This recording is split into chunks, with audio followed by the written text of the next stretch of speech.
Vote चोरी को लेकर पूरे देश के अंदर इस समय प्रचार हो रहा है कि इलेक्शन के अंदर वोट चोरी हुआ है।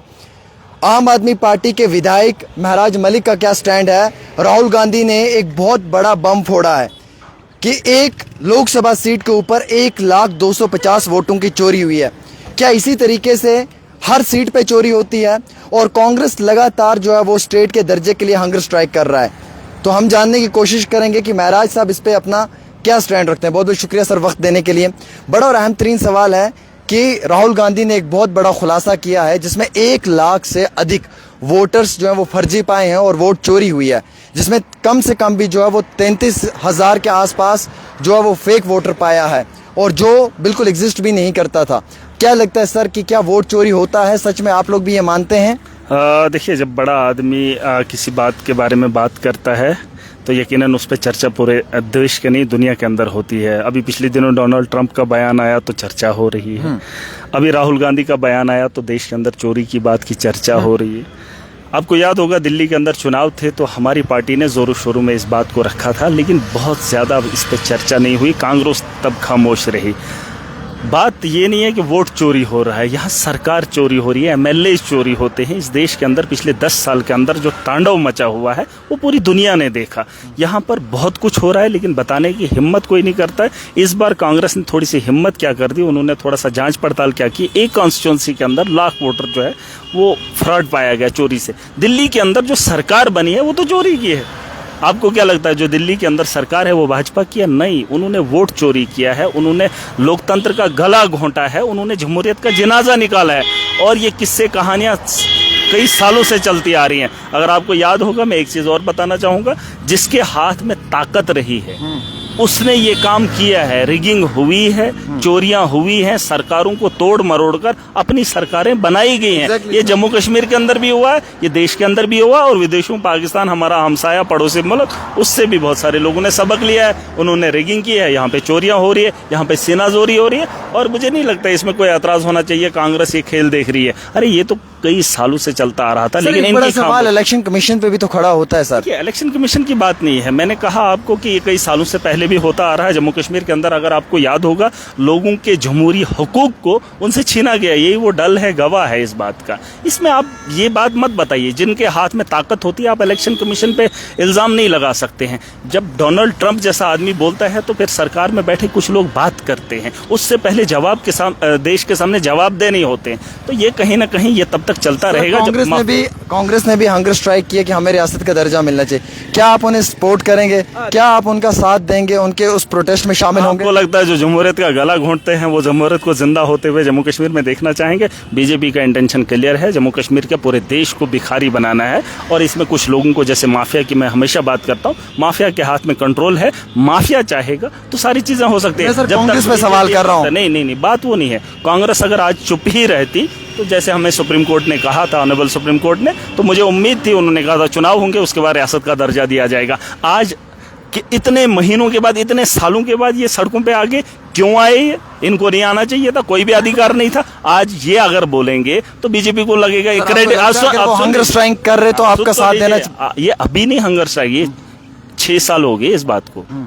जब 2019 हुआ था, 6 साल बीत गए हैं, आज 10 महीने हो गए हैं सरकार को। तो ये तो बहुत पहले से, स्टार्टिंग से ही मुद्दा होना चाहिए था जिस वक्त चुनाव हुए थे। अब जब सुप्रीम कोर्ट की सुनवाई इस पे होनी थी, जब वादा किया था, तो इस वक्त जो कांग्रेस के लोग क्रेडिट लेना चाहते थे। मुझे लगता है बीजेपी के लोग, अब मुझे नहीं लगता, पहले तो शायद मैं भी इंटरेस्टेड होते। इनकी हंगर स्ट्राइक से मोदी को क्या फर्क पड़ता है, सरकार को क्या फर्क पड़ता है? उनको कोई भी फर्क नहीं पड़ता है। वो देश के अंदर इस वक्त जो भी चाह रहे हैं वो हो रहा है। मतलब अल्टीमेटली आप इनको सपोर्ट नहीं करेंगे? मैं सपोर्ट में हूँ, मैं चाहता हूँ स्टेटहुड आए, लेकिन उससे पहले सरकार से भी ये सवाल पूछे कि आप जरूरियात की चीजें दे पा रहे हैं? जो बजट हमने दिया था, स्टेटहुड अलग साइड पे रख दीजिए। दिल्ली के अंदर यूटी थी, हमने यूटी में रहकर काम किया, हमने स्कूल बनाए, हॉस्टल बनाए, हमने बिजली फ्री दी, हमने पानी फ्री दिया। मुझे इनको पूछे ना, 10 महीने हो गए, हमारे 8वां महीना चल रहा है, बजट है, वो कहाँ है? बजट के बारे में तो बात कर सकते हैं। आप स्टेटहुड के लिए लड़ने के लिए हम लोगों को भेजा है, सरकार उसमें सीएम साहब हैं, उसमें बाकी एमएलएज हैं, लेकिन जो स्टेट का बजट है, जो लोगों का पैसा है, वो जमीनी सतह पर क्यों नहीं? उमर अब्दुल्ला का और महराज मलिक का रास्ता अलग अलग क्यों हो चुका? अलग नहीं है, हमारा मकसद एक ही था। जैसे उन्होंने वादे किए थे डेवलपमेंट के, उन्होंने वादा किया था, बहुत सारे रोजगार का वादा किया था, ये करेंगे वो करेंगे, वो पूरा नहीं कर रहे हैं। अरे वो पूरा, उससे पहले मैं ये आपको बता रहा हूँ, जो बजट है वो कहाँ है?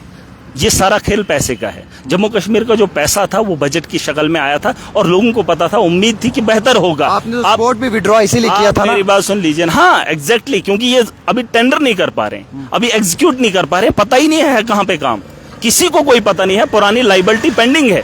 अरे स्टेटहुड की लड़ाई लड़ेंगे, लेकिन उससे पहले क्या फाका रहेंगे? उससे पहले काम नहीं करेंगे? इनको पूछे वो पैसा कहाँ है। आज भी मैं चीख चीख कर यही बात बोल रहा हूँ, हमारा पहाड़ी इलाका है, बर्फीला इलाका है, वहां पर जो डेवलपमेंटल के काम होने थे वो नहीं हो पाएंगे इनसे। उमर की सरकार ने 8-9 महीने में क्या काम किया? बतौर एमएलए मैं आपसे पूछ रहा हूँ। गवर्नर अपना काम कर रहा है, बुक्स पे पाबंदी लगा रहा है, अपने तर्ज पे काम कर रहा है, लेकिन मुझे ये बताइए आपकी सरकार ने कौन सा काम किया? मैं आपसे पूछ रहा हूँ क्या काम किया? कुछ भी नहीं।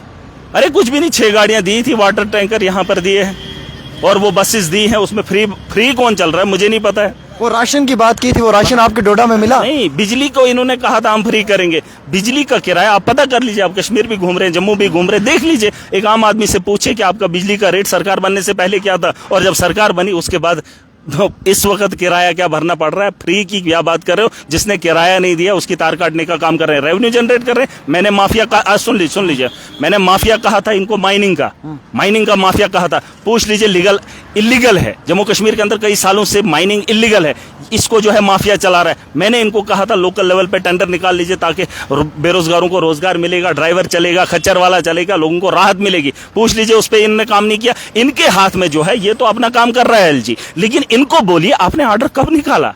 कोई ऑर्डर निकाला? अरे दिल्ली के अंदर जब हमारी सरकार थी तो हम सुप्रीम कोर्ट जाते थे, हाई कोर्ट जाते थे, हम सड़कों पे धरना देते थे, और मोदी के होते हुए उसके नेतृत्व में हमने दिल्ली को बदला। साहब अगर ऐसे हालात रहे तो क्या अगले इलेक्शन में आप आवाम से वोट मांग पाएंगे? देखिए मेरी बात मत कीजिए, इनको लगता है इस वक्त पीडीपी का अखाड़ा गर्म है। 2014 की गलती उनकी, और उसका फायदा एनसी ने उठाया, क्योंकि दूसरा पक्ष एनसी था।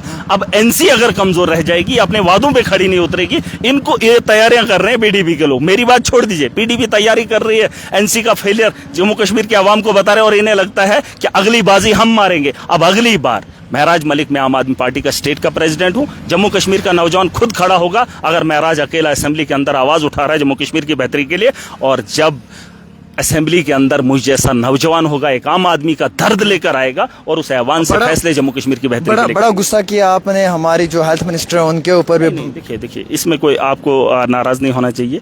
आपकी एजुकेशन के हिसाब से हमने बात रखी है, 12th पास है मैडम, इसमें कोई दो राय नहीं। मैंने 12th फेल नहीं बोला है, मैंने कहा 12th पास है। आप उसका ऑनलाइन रिकॉर्ड अगर चेक करेंगे वो अंडर ग्रेजुएट है, और उसकी डिग्री नहीं मानी जाती, मैं उसे ग्रेजुएट नहीं कह सकता हूँ, आप उसे सीधा 12th पास कह सकते हैं। आप मुझे बताइए एजुकेशन अच्छा काम नहीं कर रही है हेल्थ में? क्या काम कर रही है?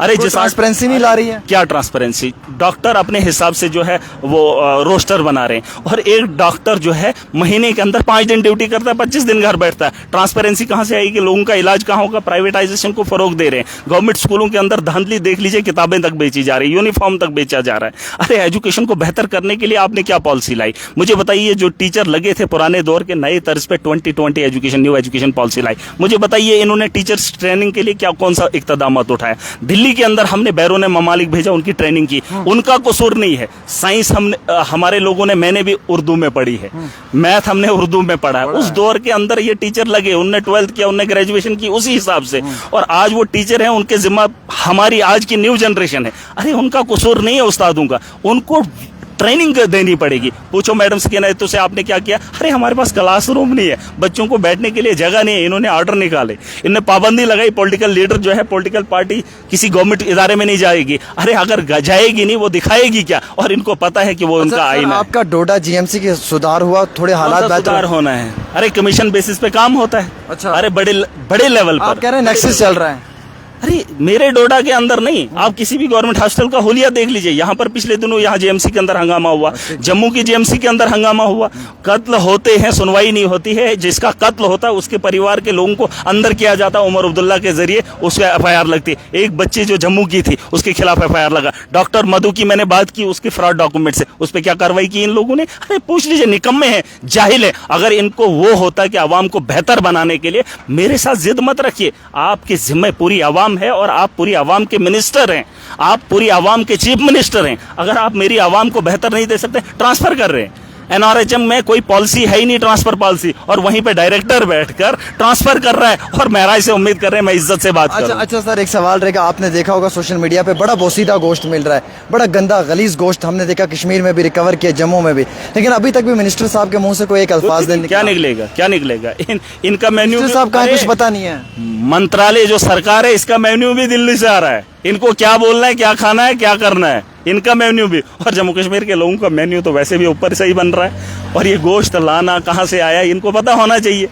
मिनिस्टर साहब खामोश है, मैं इस वजह से परेशान। अरे मैं वही तो कह रहा हूँ, अभी इन्होंने पकड़ा वो तो गंगा में बहा दिया या यहाँ पर डल में बहा दिया, खोज क्यों नहीं करेंगे, पता क्यों नहीं करेंगे कौन सा माफिया, ये लोग ही मिले होंगे, पता कर लेना, बड़ा बड़ा माफिया इसके साथ है। एक आम आदमी कसूरवार नहीं होता है, माफिया जो इस सरकार को रन कर रहा है, जो दिल्ली की सरकार को रन कर रहा है, वो अपने मफाद को देख रहा है, चाहे वो ड्रग्स की शक्ल में, चाहे वो इस किस्म का मीट घटिया गलीज जो भी बेचना है इनको, ये बेचने का काम कर रहे हैं और लोगों को परेशान करने का काम कर रहे हैं। एक ही बात बता रहा हूँ, आवाम को जागना पड़ेगा, अपने हुकूक के लिए लड़ना पड़ेगा, आगे आना पड़ेगा, और नौजवानों को अपना मुस्तकबिल खुद लेना पड़ेगा। जिस तरीके से सत्ता में लोग अनपढ़ जाहिल कोई भी उनकी डिग्री नहीं चाहिए, लेकिन एक एमए एमफिल पीएचडी करके बच्चा जो है वो सड़क पर एक अनपढ़ मंत्री हो, एमएलए हो, उससे उम्मीद कर रहा है। अरे खुद अगर पढ़े लिखे हो, अपने मुस्तकबिल के साथ साथ जम्मू कश्मीर का मुस्तकबिल बेहतर बनाने के लिए। एक आखिरी सवाल रहेगा, आप निकल रहे हैं सर, आप भी थोड़ा प्रोटेस्ट करेंगे स्टेट के लिए? ये क्या प्रोटेस्ट करोगे, क्या प्रोटेस्ट करोगे? Restoration of statehood status for Jammu and Kashmir. मैं पहले प्रोटेस्ट करूंगा जो हमारा बजट है वो कहाँ है।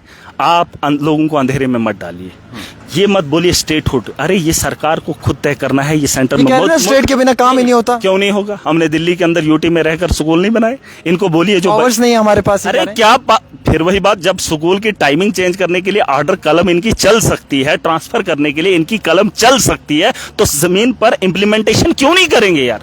इनको पूछे जो बजट है वो किसके हाथ में है, पूछ लीजिए यार। यही सवाल मैं बार बार कह रहा हूं, मुझे पुलिस से कोई लेना देना, लॉ एंड ऑर्डर बाद में देखेंगे, फिलहाल जो हमारा वसाइल है। आज हसीब द्राबू का एक आर्टिकल आया, आप उसे पढ़ लीजिए, जो 6 साल से लगातार महराज बोल रहा है सर्कुलेशन ऑफ मनी, उस पे जो है कंट्रोल हुआ है, जो हमारी जीडीपी की ग्रोथ थी उससे रुकावट हुई है, जो पर कैपिटा इनकम हमारे जम्मू कश्मीर की थी उसमें गिरावट आई है। मैं बार बार वही कह रहा हूं, क्योंकि जमीनी सतह पर हमारा पैसा यूटिलाइज नहीं हो रहा है। और मैंने आपको कहा, याद होगा अगर आप पता करेंगे, मैंने कहा था कि सेविंग का पैसा इस बार जमीनी सतह पर लगाएंगे। अरे सेविंग तो छोड़िए, ये जो असली अमाउंट है ये भी नहीं लगने वाला है, और ठेकेदार कब काम करेगा मुझे कोई नहीं पता है। जब तक न इस पैसे का इस्तेमाल जमीनी सतह पर होगा तब तक जम्मू कश्मीर का माहौल नहीं बदलेगा। स्टेटहुड आ जाए, कुछ भी आ जाए, यहाँ पे बदलाव होने वाला नहीं है। उमर साहब को मेरी एक रिक्वेस्ट है, 8वां महीना जा रहा है, जो हमारा पैसा है आप वो पैसा रिलीज कर दीजिए, जमीनी सतह पर उसके टेंडर कर दीजिए, ठेकेदार को काम करने के लिए तैयार कीजिए। स्टेटहुड के लिए हम लड़ेंगे, उसके लिए हमारे पास सर्दियों का मौसम है, जनवरी फरवरी मार्च का मौसम है, उस दिन जो है हम स्टेट के लिए पूरी ताकत से लड़ेंगे।